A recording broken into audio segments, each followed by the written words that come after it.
What's up, Nightwalkers? Today I'm going to be talking about the Adams Industries Sentinel. The Sentinel's been out for a while now. It's a very popular goggle and it has a very loyal following. It's essentially a ground hardened version of an Anvis goggle. And by that what I mean is, your typical Anvis goggles, you got your Anvis 6 and your Anvis 9. And being aviators goggles, they're meant for use inside of an airplane or a helicopter and not for ground use.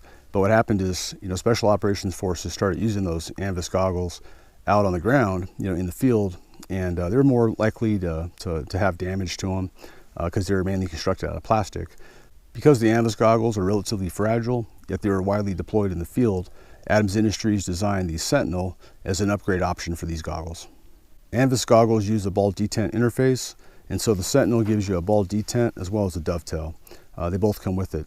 And switching them out's pretty easy. You just got these 4 bolts here on the top of the housing that you take out, and then you can go from the ball detent to the dovetail. The way the ball detent works is on the interface here on the goggle, you've got these contacts right here. And then inside the mount, on the inside portion, you also have contacts on both sides. And you have them on both sides on the interface here on the goggle. And so when you have them inside the mount and in the stowed position, the contacts don't engage. And what the contacts do is it supplies power, from this cable here that goes to this LEMO connector that goes to another cable that goes to a battery pack on the back of your helmet. And then when you deploy the goggles down, as you can see, the contacts engage, and then that now supplies power from the battery pack to the goggles and turns them on instantly. The main disadvantage with the ball detent system is just in the way the goggles are designed to interface with the mount. And that's because they pop in and out just like this. And so the possibility exists, if you were to smack the goggles hard enough, you could pop them right out of the mount. And so that's why with this type of a goggle, using a ball detent, you definitely want to have these things hooked up on a lanyard to your helmet. So if that were to happen, these aren't going to hit the deck and possibly get damaged. The Sentinel takes a CR123 battery in this battery compartment right here. And so this is what allows you to run the goggle with the dovetail. And even if you're running, a ball detent like this to a battery pack, if your battery pack were to become disconnected for some reason or it didn't have power anymore, if you had the battery inside the Sentinel, you could just switch it on and then use the internal battery on this thing until you can get your battery pack situation figured out. User interfaces on the Sentinel are excellent. You got these 2 knobs right here, and what these knobs do is they move the binoculars or the tubes left or right for your eye spacing. And then with the ball detent, all the adjustments for tilt and for fore and aft are built into the interface itself. With the dovetail, you'll have to use the mount itself to do these adjustments. The power knob on the Sentinel has the on position, and then like a 14, you pull the knob out to turn on the Illuminator. Difference is the Illuminator here in the Sentinel is outstanding. The flood pattern is excellent. I used to use this Princeton Tech for all my short distance, flood illumination, but the Sentinel works so good that I no longer have a need for this thing, honestly. And then the Sentinel does have a spot pattern, which is the next turn on the knob. And the spot's a little bit different. It's not a super tight pattern. It's actually more of like a diamond shape. It's not a clean image, but it does do a good job of going a bit further, definitely further than the flood does on the Sentinel. I really like this ball detent interface. The thing I like about it the most is with the Sentinel, I can have the power knob in the off position. And when I have this in the mount and my battery pack turned on, as soon as I deploy it, these things turn on immediately. And then when I stow it, they cut off power immediately as well. There's no lag. And so whenever I'm going from viewing something, let's say I've had eyes on some animals before and I've wanted to go to my thermal, and with the BNVD I had, or even with PVS 14s, if I don't turn off the power knob and stow them, I still have light coming down from the goggles themselves. Whereas using the ball detent, as soon as I stow them, it cuts power off. And I'm not going to have an issue where if I'm bending my head down or something, they're going to power back on and splash light on me. And so that's a really nice feature I like about the ball detent. I've got Anvis translating lenses on these Sentinels, and I really like these lenses. The thing I like about them the most is they're low profile, and whenever you adjust the focus on them, this piece here doesn't move. And so if I'm running my compass on my goggles, whenever I adjust the focus, these don't move at all, and so I don't have to worry about readjusting the compass so I get a proper reading on them. As well as, they're just low profile. They look really good, and they have a really fine adjustment on them, so I can get my image dialed in exactly how I like it. Another thing I really like about these ANVIS lenses is they're designed to cut out blue and green light. So if I'm using a green laser or any green supplemental light at all, it doesn't have any effect to my image. I'll see a small faint light. I can still see the laser pointer on my D-ball with the green, but I see no beam or anything like that at all. It doesn't even bloom.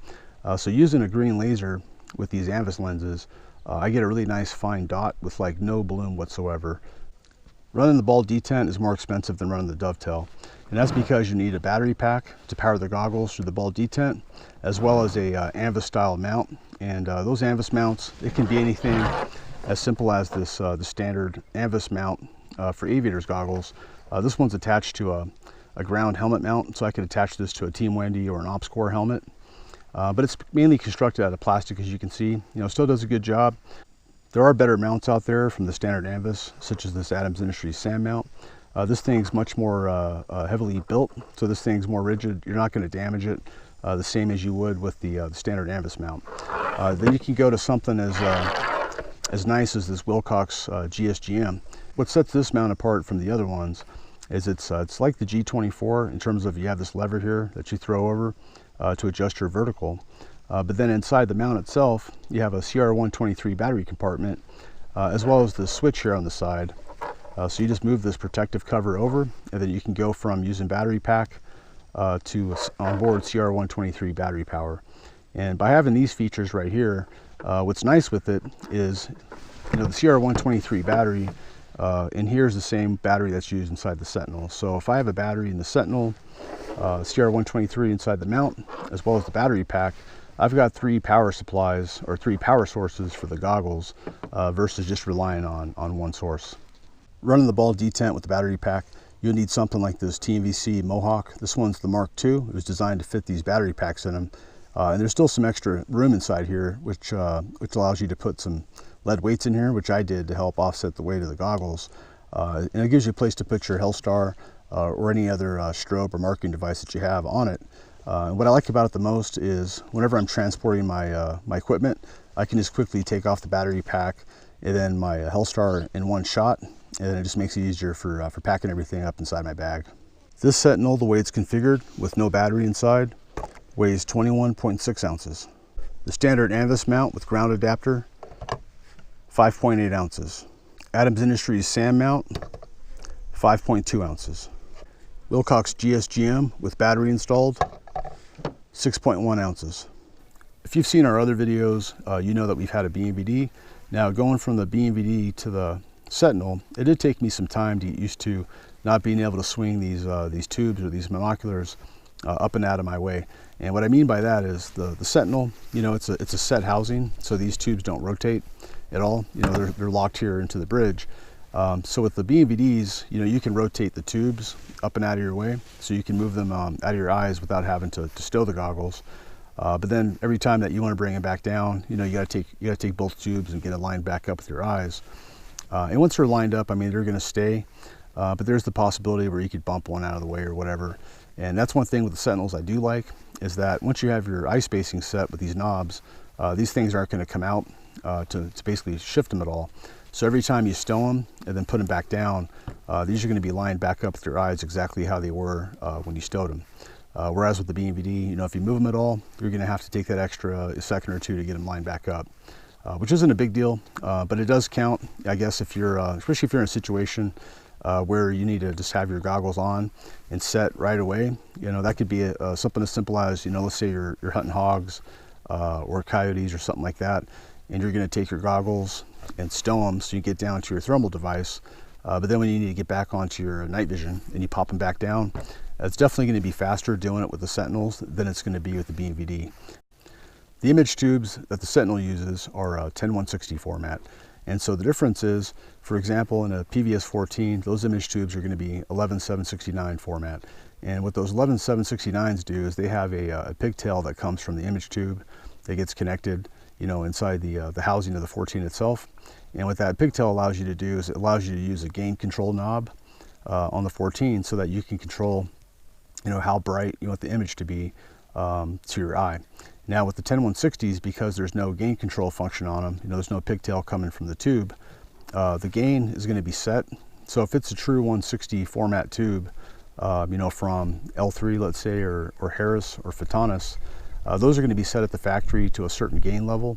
And so if you get into a darker condition, let's say a really dark night, no moon, cloud cover, whatever, if you're getting scintillation from the tubes, you have no way to turn down the brightness to remove that scintillation. Whereas on the PVS-14 type tube, the 11769, you know, you have the ability to turn the gain down to minimize how much scintillation or graininess that's being shown to you through the display, through your eyepiece. Now, depending on the tubes that you have, you know, for example, in these ones I have L3 filmless white phosphor, really high spec tubes, and these things I don't have to worry about having gain control on them. No matter what condition I'm running these goggles in, you know, if it's a good moon, no moon, whatever, these things perform very well. If you had some tubes that, let's say, they have a higher EBI or less signal to noise ratio, you could run into the possibility where in a dark situation like that, you're going to get a lot of scintillation, which looks like, you know, TV static on an old TV. But you can overcome that by turning on the illuminator and lighten up your environment. That gets rid of that scintillation. To wrap up this video, I've really come to like this Sentinel quite a bit. I just love all the aspects and all the positives that the ball detent feature offers to me. You know, being able to shut them off automatically and put them back on automatically without messing with the knob or worrying about them coming back on. As well as I like all the power features to power the goggles, especially using something like that GSGM mount. Now, if you're looking at Sentinels or anything related to Sentinels, I highly recommend TNVC. TNVC, they really are the experts when it comes to Sentinels. They've been, you know, running those things for quite a while, and they know all the ins and outs to these housings and these devices. I hope you enjoyed the video, and if you're not subscribed, go ahead and hit that button down there, and make sure to click the bell so that way you'll be notified whenever a new video comes out. And thanks for watching.